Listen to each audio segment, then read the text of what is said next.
Expert এডুকেশনের পক্ষ থেকে সবাইকে জানাই আমার সালাম। আসসালামু আলাইকুম। সাথে আছে আমি রোকসানা। আজকে আমরা করব এসএসসি 2025 চট্টগ্রাম বোর্ডের রসায়নের এই সৃজনশীলটা। ঠিক আছে, তো কি বলছে এখানে? 1 নং একটা বিক্রিয়া দিছে, বলছে যে nitric acid plus potassium hydroxide বিক্রিয়া করে এক্স এবং পানি উৎপন্ন করে। গ নাম্বার বলছে উদ্দীপকের এক্স যোগের আপেক্ষিক আণবিক ভর নির্ণয় করো। তাহলে দেখো গ নাম্বার 1 নং বিক্রিয়া হতে পাই, 1 নং বিক্রিয়া হতে পাই নাইট্রিক অ্যাসিড পটাশিয়াম হাইড্রোক্সাইড। তো এটা যদি বিক্রিয়া করি, দেখো এটা প্লাস মাইনাস, আমরা জানি প্লাসে মাইনাসে বিক্রিয়া হয়, তাহলে আমাদের এখানে কত হবে? H2O, আর এখানে আমাদের কত?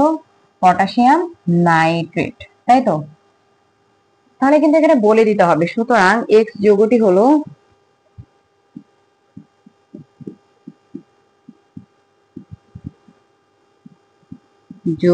হলো পটাশিয়াম নাইট্রেট। সংকেত দিয়ে ব্র্যাকেটে নামটা বলে দিবা, পটাশিয়াম নাইট্রেট।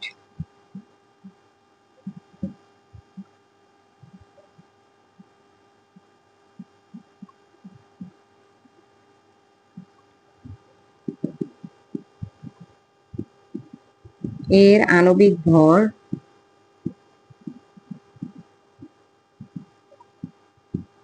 সমান কি হবে? প্রতিটি পরমাণুর পারমাণবিক ভরের যোগফল, তাই তো?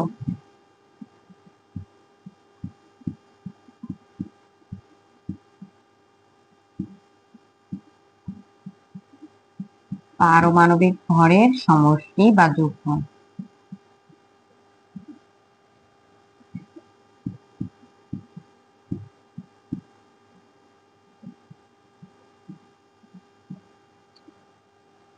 তাহলে আমরা পটাশিয়াম নাইট্রেটটা যদি এই সাইডে লিখি, এখানে কি কি আছে বলো তো?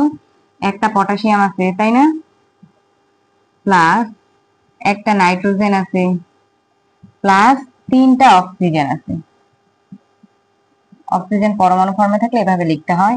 তাহলে দেখো পটাশিয়ামের পারমাণবিক ভর কত? 39, প্লাস নাইট্রোজেনের পারমাণবিক ভর কত?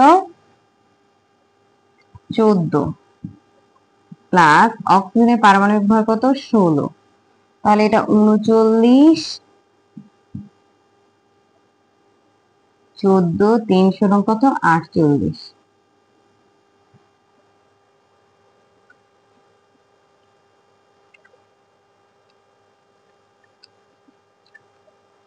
তাহলে কত হয়? 101। ঠিক আছে, তাহলে পটাশিয়ামের আণবিক ভর কিন্তু এত গ্রাম। ঠিক আছে, অতএব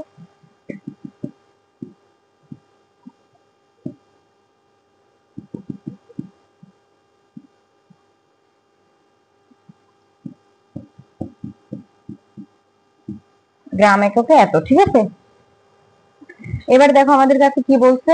বলছে উদ্দীপকের 2 নং বিক্রিয়াটিতে ইলেকট্রনের আদান প্রদান ঘটে, বিশ্লেষণ করো। তো এটা আমি মুছে দিচ্ছি।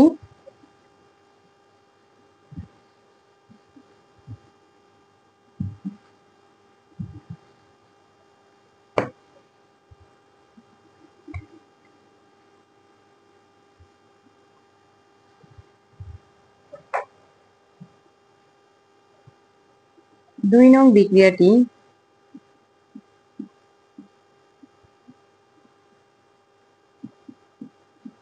বিক্রিয়াটি হলো ক্যালসিয়াম সলিড ফর্মে silver sulphate, calcium sulphate aqueous plus silver. তো দেখো আমি জাস্ট এখানে কি পয়েন্টগুলো বর্ণনা করে, কি পয়েন্টগুলো হাইলাইট করে ব্যাখ্যাটা করব। তোমরাও কি পয়েন্টগুলো হাইলাইট করে তোমাদের নিজের মতো ব্যাখ্যা দিবা। ব্যাখ্যা যে সবসময় সবারটা সেম হবে তা না, আমি আমার মতন করে ব্যাখ্যা দিচ্ছি, বাট মেইন টপিক বা কথাটা যেন ঠিক থাকে। তাহলে দেখো আমাদের কি বলছে যে 2 নং বিক্রিয়াটিতে ইলেকট্রনের আদান প্রদান হয়েছে। দেখো ইলেকট্রনের আদান প্রদান হইলে কিন্তু কি হবে? জারণ মানে পরিবর্তন হবে। তো আমাদের প্রথম কাজ হলো এখানে জারণ মানগুলা বের করা। দেখো এটা 0, এটার কত? +1, এটার কত? সালফারের কত? +6। অক্সিজেনের কত -2, তাই তো? এখানে আমাদের ক্যালসিয়ামের কত 2 প্লাস, সালফারের কত +6, অক্সিজেনের কত -2, এর কত 0। এতটুকু পর্যন্ত তোমরা আশা করি বুঝতে পারছো। এইবারে দেখো যে আমাদের সালফার আর অক্সিজেনের কিন্তু কোনো জারণ মানের পরিবর্তন হয়নি বিক্রিয়ার আগে আর পরে, কিন্তু ক্যালসিয়াম আর সিলভারে কিন্তু হয়েছে, তাই না? আমরা জানি যে জারণ মান যদি বৃদ্ধি পায় তাহলে কি তার জারণ ঘটছে, আর জারণ মান যদি হ্রাস পায় তাহলে তার বিজারণ ঘটছে। এখন দেখো এইখানে এই যে ক্যালসিয়াম, এটা বিক্রিয়াটা আরেকটু নিচে লেখা দরকার ছিল, সমস্যা নেই। এই যে ক্যালসিয়াম এর কিন্তু জারণ মানটা বৃদ্ধি পেয়েছে না? দেখো তো 0 থেকে 2 হয়েছে, তাহলে এর কি ঘটছে? জারণ ঘটছে। আর এই যে সিলভার এর কিন্তু +1 থেকে 0 হয়েছে, তার মানে এর কিন্তু হ্রাস পাইছে, এর কি বিজারণ ঘটছে, তাই না?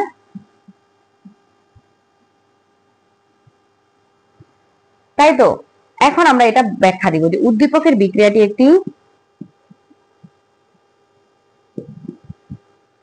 বিক্রিয়াটি একটি জারণ বিজারণ বিক্রিয়া, একটি জারণ বিজারণ বিক্রিয়া, তাই তো? জারণ বিজারণ বিক্রিয়া কাকে বলে? যে বিক্রিয়ায় ইলেকট্রনের, এবার এটা সংজ্ঞা দিয়ে দিব, যে বিক্রিয়ায় ইলেকট্রনের আদান প্রদান ঘটে, ইলেকট্রনের আদান প্রদান ঘটে তাকে জারণ বিজারণ বা কি রেডক্স বিক্রিয়া বলে, তাই না? রিডাকশন অক্সিডেশন, ব্র্যাকেটে আমি রেডক্স লিখে দিলাম, রেডক্স। উপস্থাপনের তো আসলে ভালোর শেষ নেই, আছে কি? ভালোর চেয়েও ভালো উপস্থাপন করা যায়, এই হলো কথা। জারণ বিজারণ বিক্রিয়া বলে, কিন্তু টাইমের দিকে খেয়াল করে বর্ণনা লিখতে হবে, ঠিক আছে? তাকে জারণ বিজারণ বিক্রিয়া বলে। তাহলে এখানে দেখো উদ্দীপকের বিক্রিয়াটিতে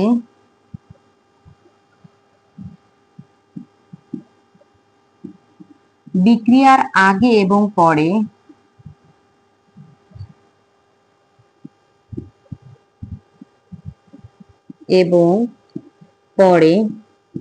সালফার এবং অক্সিজেনের জারণ মানের কোনো পরিবর্তন না ঘটলেও, জারণ মানের কোনো পরিবর্তন না ঘটলেও, ক্যালসিয়াম এবং সিলভারের না ঘটলেও,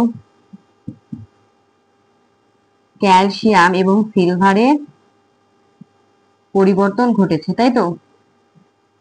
পরিবর্তন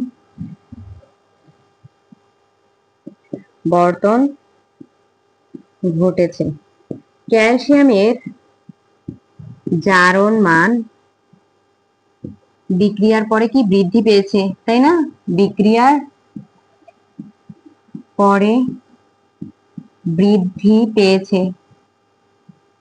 সুতরাং কি জারণ মান কখন বৃদ্ধি পায়? যখন ইলেকট্রন ত্যাগ করে। সুতরাং ক্যালসিয়াম ইলেকট্রন ত্যাগ করেছে, সুতরাং ক্যালসিয়াম ইলেকট্রন ত্যাগ করেছে, এর জারণ ঘটেছে, ঠিক আছে? এর জারণ ঘটেছে। আবার সিলভারের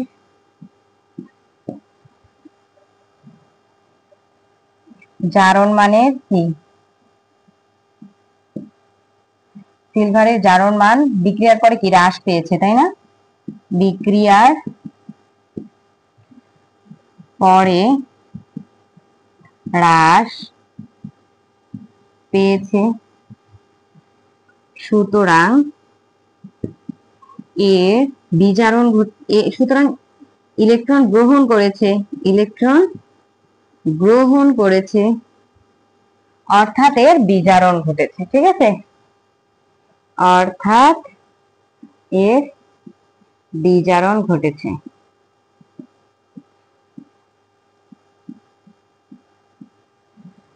তাহলে এখন দেখো এই বিক্রিয়াটাতে জারণ বিজারণ বা ইলেকট্রনের আদান প্রদান ঘটতে প্রমাণ হয়ে গেল।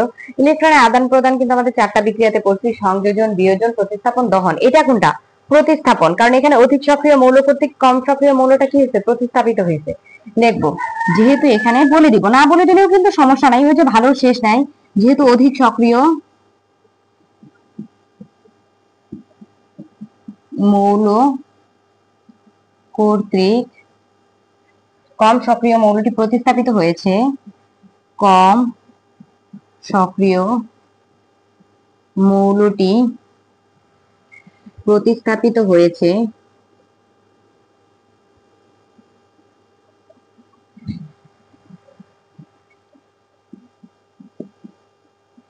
তাই এটি জারণ বিজারণের প্রতিস্থাপন বিক্রিয়া। তাই এটি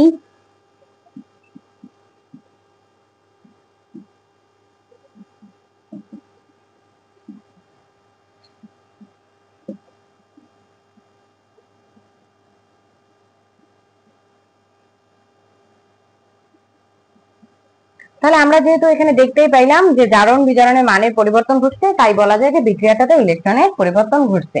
আশা করি ইলেকট্রনের আদান প্রদান ঘটছে। তো আশা করি তোমরা সবাই বুঝতে পেরেছো আনসারটা। ধন্যবাদ সবাইকে।